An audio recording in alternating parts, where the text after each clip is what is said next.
What's up, everyone? This is Mitchellmander here with another review of Pokemon 2019, and today we'll be covering episode number 5, which involves Ash and Go meeting a Gigantamax Snorlax. And Scorbunny has been following the two, and I have to say, this episode, in my opinion, was far better than the last 2 episodes that we've gotten. And is, in fact, my second favorite episode so far of the series, out of the 5 episodes we've had. I know we haven't had a whole lot of episodes, but I enjoyed this episode a lot. But before I get into the review, just want to remind everyone that if you like the video and you like this channel, be sure to like and subscribe, and also hit that notification bell, because for some reason, subscribing doesn't always work, and I've heard that some people haven't been getting my videos, so if you want to go ahead and do that, I would appreciate it. Anyways, on to the review. So this episode starts off where last week's episode ended, with Ash and Go on the train to the wild area, and Scorbunny follows them. And I like how the first part of the episode focuses mainly on Scorbunny. It's actually funny, the shenanigans it gets into. It ends up trying to find Ash and Go, and it ends up finding them and tries to get their attention, but Ash and Go are too busy eating their food, and we get some Sun and Moon Ash vibes here, because he's eating the food. It's also original series Ash vibes, where he's just eating the food like crazy and has a bunch of funny faces while doing so. But Scorbunny is getting annoyed because he can't get their attention, so he ends up kicking, I think, a berry at them, but it ends up hitting the waiter and it knocks him over and he drops his food. So anyways, they end up at the wild area station, and Ash and Go get off, but Scorbunny does not get off in time and ends up getting stuck on the train. He ends up jumping out later, but it takes him forever to get back and find the 2 boys. Now, I like how, while Scorbunny is going through all this, Ash and Go are trying to find out where the Dynamax Pokemon are at. And they find out from the wild area station attendant that they need to find basically red lights. So they walk out to the wild area, and they're looking at all the Pokemon. I do like how the wild area, basically how the anime references the wild area, and does a much better job than last week's episode, in which it shows off a bunch of Pokemon, and a lot of these Pokemon are in the games too. So I found this scene to be really nice, and that's when Ash and Go end up at a train tracks, and at first Ash thinks, oh hey, this is probably where we're supposed to go, but then Go's like, well no, this is just the train tracks lights indicating that a train's coming. And that's when they notice the Snorlax that's sleeping over by the tree. It's a big Snorlax, but Ash and Go are pretty much unimpressed because this Snorlax is a lot smaller than what they were expecting. Meanwhile, Scorbunny has been going through a bunch of stuff, like I mentioned. It jumped out of a train, ended up running back, almost got ran over by another train, fell down a hill, went into the water, and basically got stuck behind a bunch of Wooloo that were in the road, or on the trail, and was basically struggling to get back to where, it left off at. But it luckily ran across Ash and Go, who are looking at the Snorlax. And I thought the scene was really funny, where Scorbunny still could not get Ash and Go's attention, so he kicks a rock at them, and it hits Ash in the head, and it knocks the berry on the tree off, in which Snorlax eats it.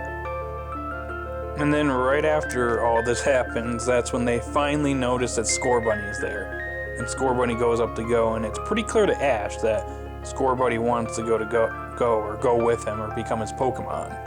However, Go is still head set on Mew being his first Pokemon and essentially rejects Scorbunny. So Scorbunny went through all of this, went on the train, got stuck on the train, could not get their attention, jumped off the train, almost got flattened by a train, fell in water, and went through all this stuff just to get rejected like that.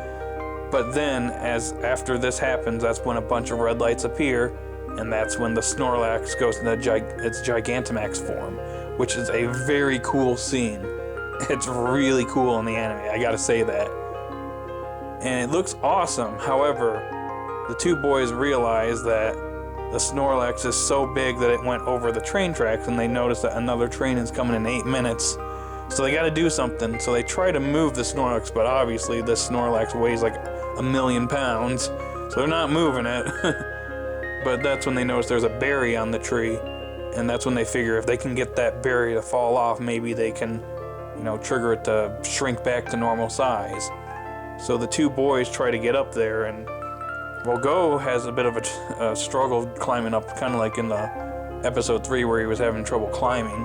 Ash is able to get up really quickly, and that's when him and Pikachu are able to knock the fruit off, or the berry off, with a barrage of Iron Tails, which it manages to fall off, but it doesn't quite make it all the way down to Snorlax's mouth, and that's when Go tries to push the berry, and it still won't budge, but that's when Scorbunny comes up, and he's pushing it, and that's when Go realizes that if he can use Double Kick, he might be able to knock it off, and that's precisely what he does, but as soon as it's falling towards Snorlax, a train is coming by. The train that they mentioned was on its way, sees what's going on, and it's about to crash into Snorlax, but Scorbunny managed to get the berry to it just in time. However, it ends up falling in Snorlax's mouth at the same time, so it looks like Scorbunny was eaten. But Snorlax shrinks back to size, and catastrophe averted. And shortly afterwards, Snorlax manages to spit Scorbunny back out, which is a big relief for Go. Because, yeah, that would have been kind of horrifying to see that happened. Anywho, Scorbunny then starts to walk off, knowing that Go wants Mew to be his first Pokemon. But Go, seeing all this and what Scorbunny just did, thought it was really cool. And that's when he decides that Scorbunny will be his first Pokemon.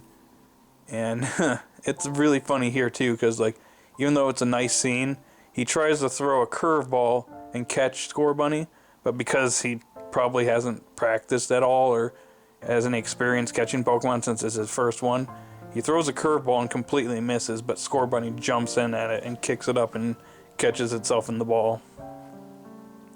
And thus, Go has his first Pokemon in Scorbunny.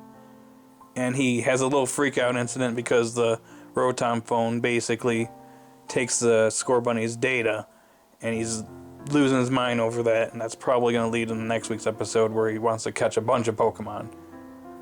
But anyways, we head back to Kanto, and they basically are reporting back to the professor about what happened with the Snorlax Gigantamaxing, and then Go shows off his new Pokemon, Scorbunny, to the professor, and that's when Yamper comes up, and it clearly does not like Scorbunny at all.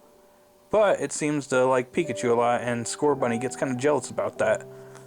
And that's where this episode pretty much comes to an end. So anyways, overall, I thought this episode was a vast improvement over the last 2 episodes that we've gotten. It brims more life into the series. It seems more lively. Last week's episode kind of felt flat when we were in Winden, and here we are in the wild area, and there's all kinds of life to it.